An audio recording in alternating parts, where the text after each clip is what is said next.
Meus irmãos, minhas irmãs, saudações em Cristo Jesus. Falaremos sobre o tema governos totalitários, propriedade privada e a Bíblia.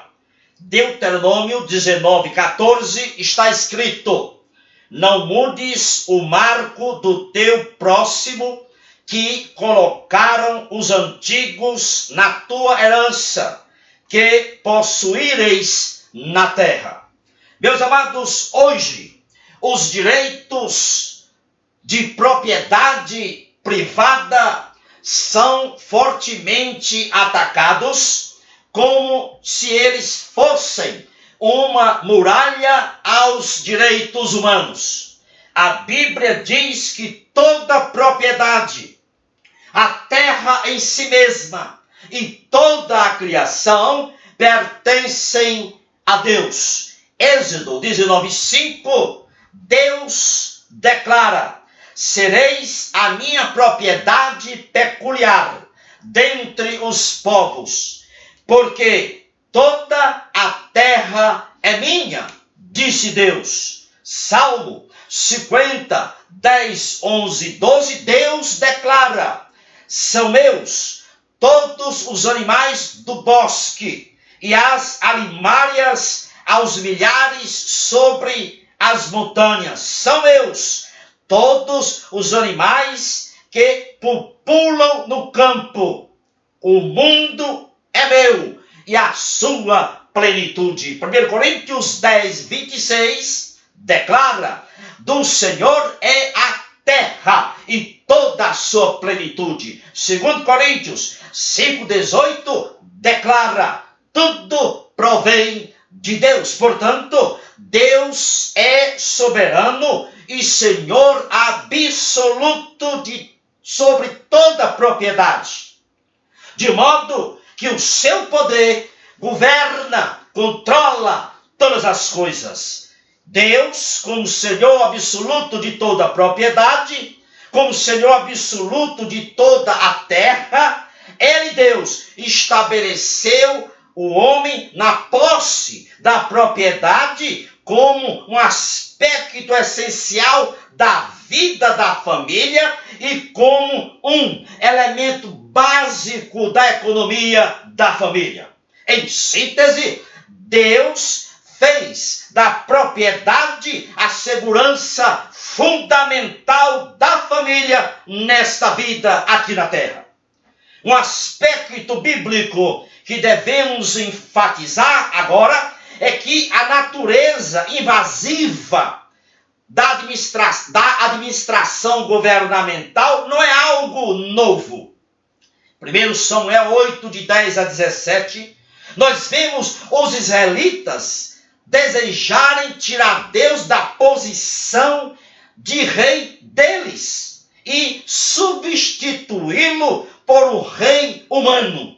Samuel então alerta, adverte os israelitas, dizendo que o pedido deles resultaria no rei que desobedeceria às prescrições do Senhor, e esse rei humano que Israel queria usurparia o que era legalmente devido ao Senhor.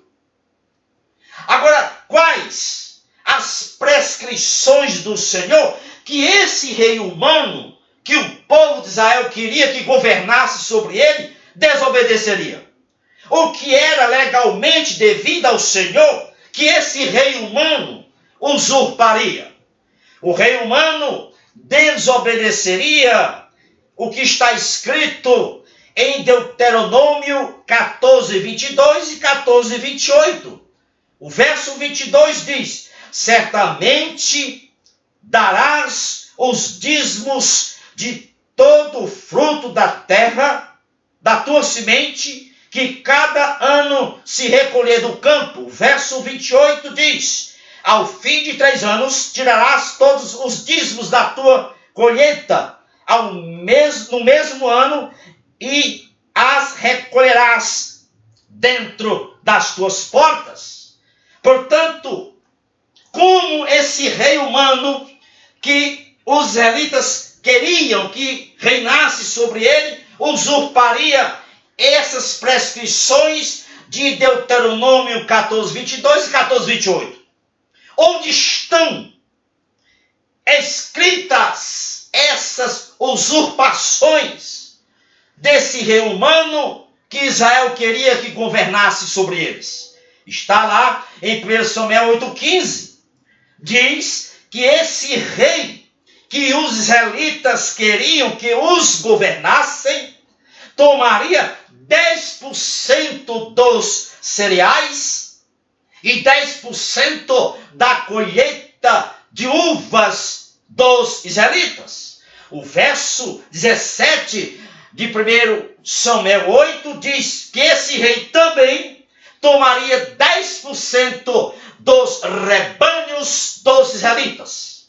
Então, Samuel ainda acrescenta, dizendo que esse rei, que esse governo humano que o povo queria que governasse sobre ele, colocaria sobre eles, os israelitas, fardos pesados de impostos, além de confisco das terras, das vinhas, dos olivais, do gado e jumentos. Onde é que está escrito isso? 1 Samuel 8,14.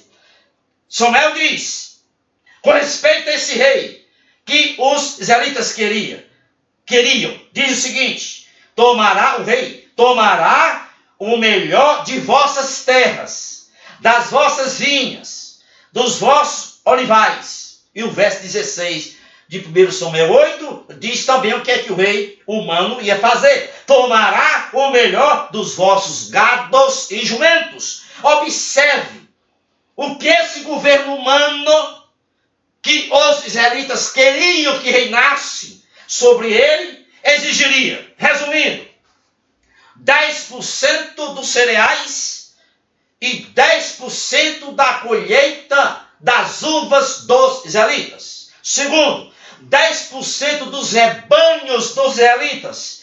Terceiro, esse rei ia confiscar as terras, as vinhas, os olivais, o gado e os jumentos. E mais, fardos de impostos seriam impostos exigidos desse rei. Portanto, nós temos aqui uma característica de um governo mau, tirano, totalitário. A lição prática é um governo que rejeita Deus, um governo que anda na contramão dos mandamentos do Senhor, um governo que rejeita os ensinos da palavra de Deus, fracassará de maneira miserável na área social, na área econômica, na área educacional, na área prisional, na área carcerária, fracassará na área judicial, fracassará na área da saúde e na área da segurança pública.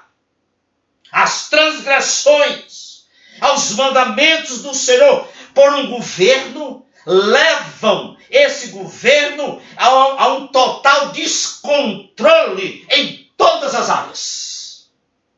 Um governo sem controle é um perigo, porque ele começa a tomar do povo, confiscando mais e mais para si próprio, para si mesmo. Observe que em 1 Samuel capítulo 8, observe o verbo tomar. O verbo tomar aparece 4 vezes, respectivamente, nos versículos 14, 15, 16 e 17. Nós temos então o que caracteriza um governo mau, tirano, um governo totalitário que rejeita as prescrições e os mandamentos do Senhor, rejeita a palavra de Deus. Tomar, tomar, tomar é a característica de um governo totalitário.